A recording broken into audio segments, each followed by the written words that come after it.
ఇక సంక్రాంతి వచ్చిందంటే చాలు మనకు నిజంగా పండుగ పక్కన పెడితే ఒక భయం అవుతుంది. నిజంగా సిటీలలో హైదరాబాద్లో కావచ్చు, పెద్ద పెద్ద సిటీలలో, కరీంనగర్ లేకుంటే ఇంకేదైనా సిటీల్లో, ఇటువంటి సిటీలలో బయటికి వెళ్ళాలంటే భయం అవుతుంది. మరి ఇదేంది నిజంగా అంటే ఇది చాలా సింపుల్. అంటే ఎవరు కావాలని చేస్తారా తెలియదు, అజాగ్రత్త అనుకోవచ్చు, మా దగ్గరకు వస్తుందా రాదా అని అనుకుంటారా ఏమనుకుంటారో కానీ మరి దీంతో అయితే కొంతమంది ప్రాణాలు కూడా పోతున్నాయి. ఈ సంక్రాంతి సీజన్ వచ్చిందంటే మరి మామూలుగా సంక్రాంతి సీజన్ వచ్చిందంటే ఇక ఏమవుతుంది, గాలి పతంగులు ఎగరేస్తుంటారు. మరి ఇక ఈ పతంగులు ఎగరేస్తూ ఉంటే ఇక అందరికంటే పైకి నాదే పోవాలి, లేకుంటే వాంది తెంపాలి, ఇటువంటి దాంట్లో ఇక మామూలుగా రకరకాల పోటీలు కూడా నడుస్తూ ఉంటాయి. కాకపోతే ఈ పోటీలలో ఏం చేస్తారంటే ఈ చైనా మాంజా, నిజంగా ఈ చైనా మాంజా ఎంత డేంజర్ అంటే అవి అది ఈయన పడితే మొత్తం తెగిపోతుంది, మొత్తం ఆ నరాలన్నీ కట్ అయిపోతాయి, అంత గట్టిగా ఉంటుంది ఆ చైనా మాంజా. నిజానికి ఆ చైనా మాంజా విక్రయాల మీద అసలు దాన్ని అమ్మొద్దు అని చాలా నిషేధాలు ఉన్నాయి. ఆల్రెడీ మన సజ్జనార్ సార్ కూడా చెప్పారు, ఎవరైనా చైనా మాంజా విక్రయిస్తే కఠిన చర్యలు తీసుకుంటామని కూడా చెప్తున్నారు. కానీ మరి ఎప్పుడు పోలీసు వాళ్ళు చెప్పుడు కానీ దాన్ని అమల్లోకి అయితే రావడం లేదు. ఇక్కడ చూడవచ్చు మెడల్ కోసేస్తుంది చైనా మాంజా. మరి మామూలుగా బైక్ల మీద పోతుంటారు, లేకుంటే నడుచుకుంటూ పోతుంటారు, అది ఎక్కడో ఉంటుంది, కనిపించదు, చాలా సన్న దారం, అది ఏం కనిపిస్తుంది, మనం పోతూ ఉంటే ఎక్కడ పడితే అక్కడ అది మనం ఫాస్ట్ పోయినామంటే కట్ చేసేస్తుంది. ఇక బండి మీద పోయిన వాళ్ళు, అటు ఇటు పోయిన వాళ్ళు చనిపోయినటువంటి ఘటనలు కూడా ఉన్నాయి.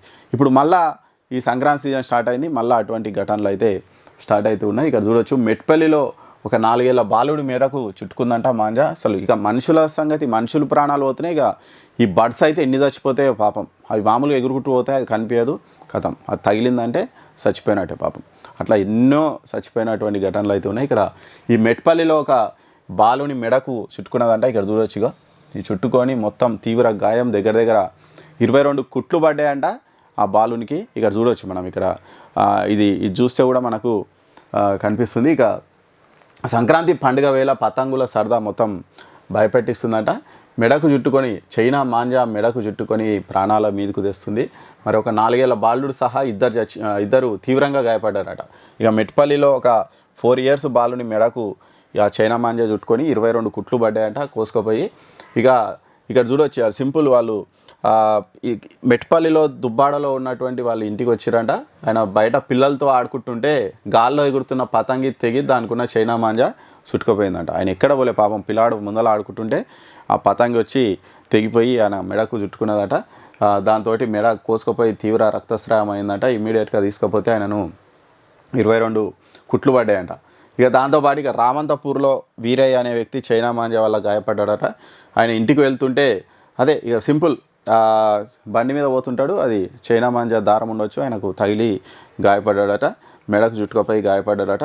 ఇట్లా చాలామంది సరే వీళ్ళు అదృష్టవశాత్తు ప్రాణాలతో బయటపడ్డారు. కానీ ఇటువంటి ఘటనలు చాలా అవుతున్నాయి. కాబట్టి పతంగులు ఎగిరేయండి, ఎంజాయ్ చేయండి, కానీ నార్మల్ దారంతో ఎగిరేయండి. ఈ చైనా మాంజా వల్ల మీ ప్రాణాలు పోవచ్చు, పక్కనలో ప్రాణాలు పోవచ్చు, అనవసరంగా బర్డ్స్ ప్రాణాలు పోవచ్చు, అన్నీ రకరకాల ఇబ్బందులు ఉంటాయి. కాబట్టి అనవసరంగా దాని దగ్గరికి వెళ్ళకండి.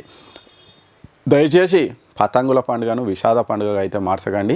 చైనా మాంజాను అమ్మొద్దు, అమ్మినా కొనొద్దు. కొంచెం పోలీసులు కూడా చైనా మాంజా మీద కఠిన చర్యలు తీసుకోండి. ఎందుకంటే ఇటువంటి ఘటనలు సంక్రాంతి వచ్చిందంటే మనం సిటీలో చూస్తాం, లక్షల మంది బయటికి వెళ్తూ ఉంటారు బండ్ల మీద. మరి అటువంటి వాళ్ళు చాలా ప్రమాదకర పరిస్థితిలో ఉంటారు. కాబట్టి దయచేసి జాగ్రత్తగా ఉండండి, చైనా మాంజాను మాత్రం వాడకండి. ఇది రిక్వెస్ట్ జిందాయి మీడియా తరపున.